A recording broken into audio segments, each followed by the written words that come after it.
Histoire troublante de Denis Waxin.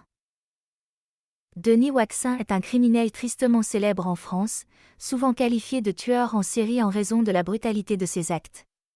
Son histoire est marquée par une série de crimes choquants qui ont suscité une grande attention médiatique et provoqué l'indignation du public.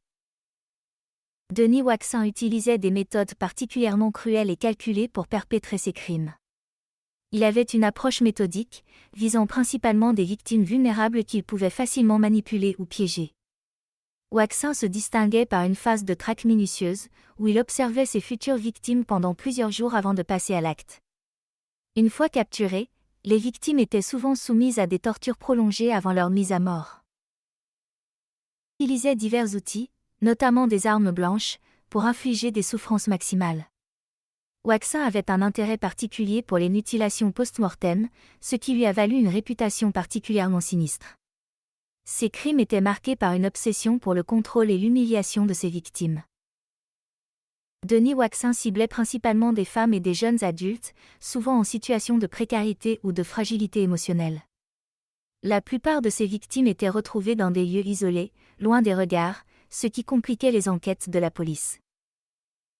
Les victimes présentaient des blessures profondes et de nombreuses marques de torture.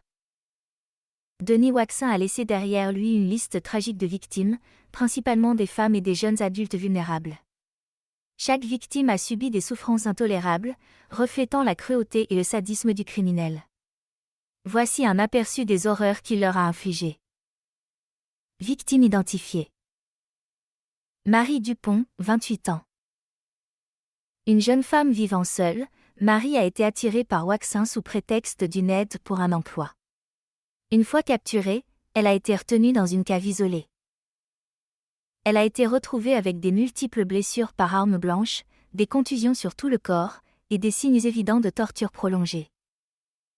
Sophie Lambert, 24 ans. Étudiante en art, Sophie a été kidnappée à la sortie d'une galerie. Waxin l'a maintenue captive pendant plusieurs jours. Elle a été soumise à des actes de mutilation, notamment l'amputation de plusieurs doigts avant d'être finalement étouffée. Julien Martin, 22 ans. Un jeune homme sans domicile fixe, Julien a été piégé par Waxin avec la promesse d'un repas chaud.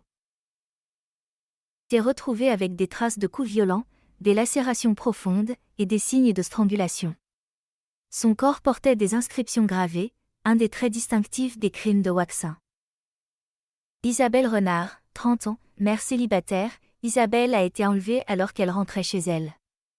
Son enlèvement a été planifié avec précision, Waxin ayant observé ses habitudes pendant plusieurs semaines. Son corps présentait des traces de brûlures, des fractures multiples et des mutilations post-mortem. Elle avait également été forcée d'écrire une lettre d'adieu sous la contrainte, une stratégie de Waxin pour brouiller les pistes. Supplice infligé torture physique. Waxin utilisait une variété d'instruments pour infliger des douleurs physiques extrêmes, notamment des couteaux, des pinces et des objets contondants. Il prenait un malin plaisir à prolonger la souffrance de ses victimes, les maintenant en vie juste assez longtemps pour leur infliger des blessures graves. Mutilation. La mutilation était un trait récurrent dans ses crimes. Il amputait souvent des membres ou des doigts, pratiquait des incisions profondes, et éventrait parfois ses victimes. Torture psychologique. Outre les souffrances physiques, Waxin aimait jouer avec la peur de ses victimes. Il les forçait à écouter leurs propres cris enregistrés, les humiliait verbalement, et leur faisait croire qu'elles pourraient être relâchées avant de les tuer brutalement. Marquage corporel. Plusieurs victimes présentaient des inscriptions gravées sur leur peau, souvent des messages cryptiques ou des symboles. Cela reflétait une sorte de signature macabre.